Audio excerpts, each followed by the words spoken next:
there, viewer. If you like these videos, don't forget to subscribe to join the Subscribblers Army.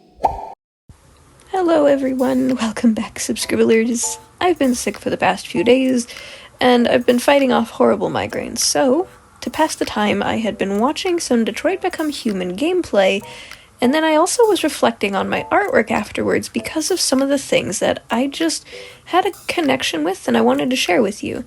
Some of these illustrations I feel stand the test of time that I've drawn, and I love the way that I pushed boundaries when I made each of these illustrations and learned something new. But even when I am learning something new, I still struggle at backgrounds, proportions, my line confidence, line weight, even stylization itself to make them stand out.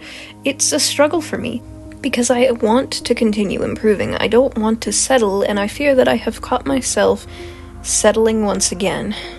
But for today, I wanted to share what I learned when I was making this particular fan art piece of Connor from Detroit Become Human.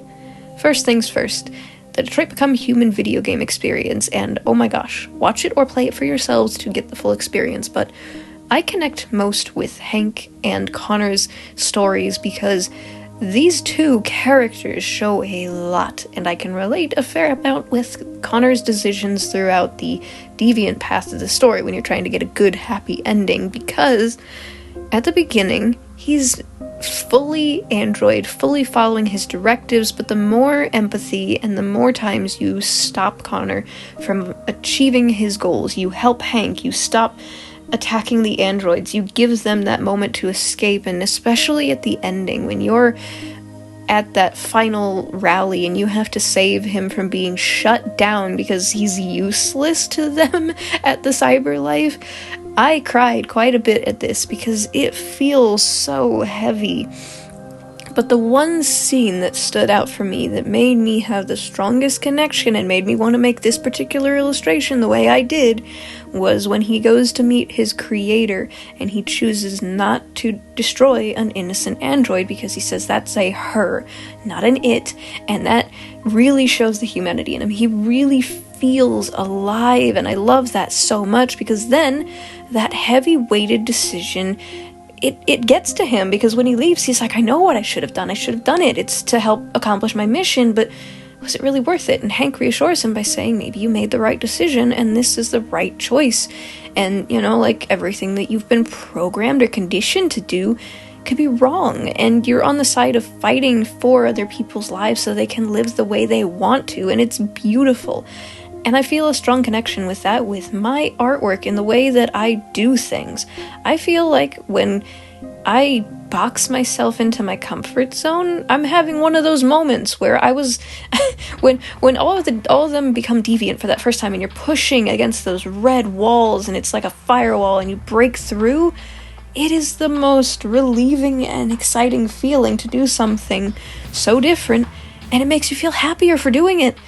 There's so many songs, there's so many games, there's so many things that when I play them, when I listen to them, when I just have those moments to think and reflect, things become so much more clear for me versus the general directives and instructions that are usually conditioned for artists, especially when learning the basics.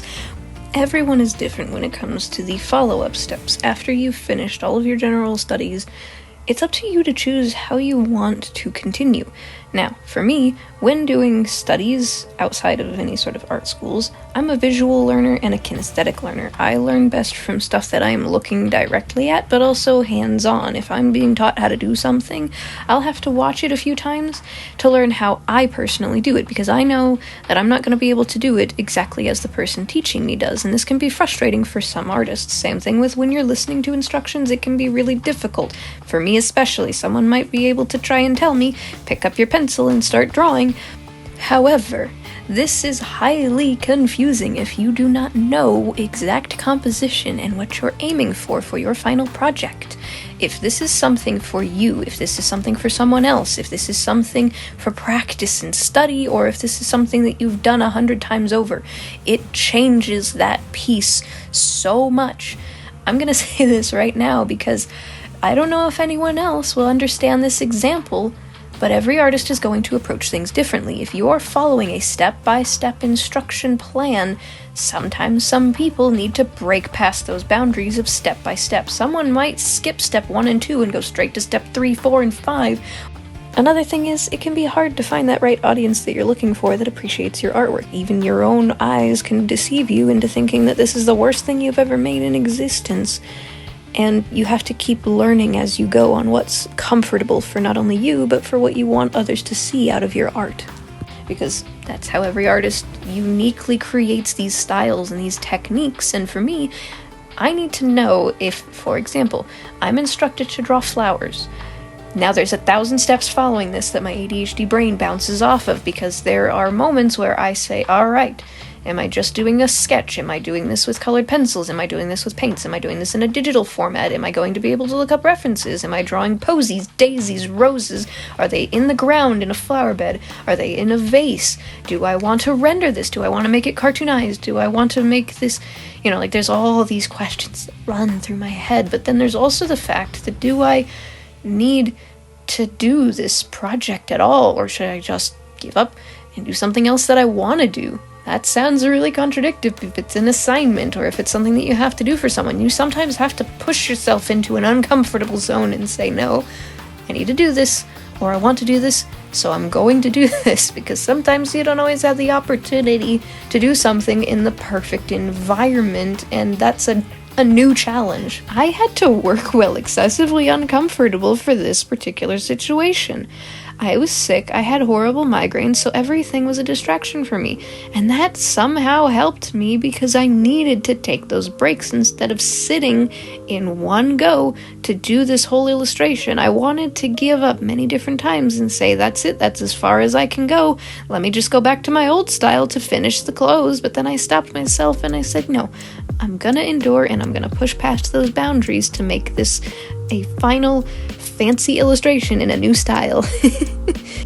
The fact that I did this while sick also gives me some of that self-confidence boost that I need, and you never know what you can do until you're pushed into a specific situation, and I feel like in the video game, I learned this so strongly because Connor didn't really know what he would do until he was pushed into those situations. And yes, I know it's a game and you have different choices, but down the deviant path, I really felt that strong feeling of like, Connor had to be pushed into those situations. Do I choose my partner Hank, or do I choose the life as an android following these commands? And it's such a strong motivational point that I hope that this and even some of these games can inspire you as well to show what you can do. The longer I spent on it, the more I could put into it, the more I could fix the mistakes. And it made me feel so much happier because I feel like if I go back and I redraw some of my illustrations, kind of like what I did with my sketchbook, there's so much more I can get out of it because I've learned something from it each step of the way. And I feel like learning from your mistakes as you go along is the most important thing. And I don't know if anyone else gets the connections with the Detroit Become Human like I did, but just this particular moment, I chose to watch that video game play, and now I'm making fan artwork. There's specific paths that I choose that I feel set me on that right path. And if you're struggling with it, try and find that for yourself. And I know I've still got a lot of room for improvements, and I hope to share that journey with you as you join me, because I want to be able to make lots more fan artwork for other video games and franchises and characters as well. And let me know what you thought of my fan art of Connor today. My name is Connor. I'm the android sent by Cyberline. Thank you in advance for your cooperation. I just saw that girl's eyes, and I couldn't. That's all. Yeah, I know what I should have done. I told you I couldn't. I'm sorry. Okay? Thanks for watching. Till next time, here's some playlists of all of my videos. If you'd like to see more and support this channel, click the link tree down below. Patreons and the Fennec Fox tier get access to sketches. Arctic Foxes get shoutouts at the end of my videos and access to all of my projects early. Red Foxes get the opportunity to be featured as a background character or a commission instead. And for free, just subscribe to join the Subscribbler Squad for weekly videos. Stay possum, and I'll see you later.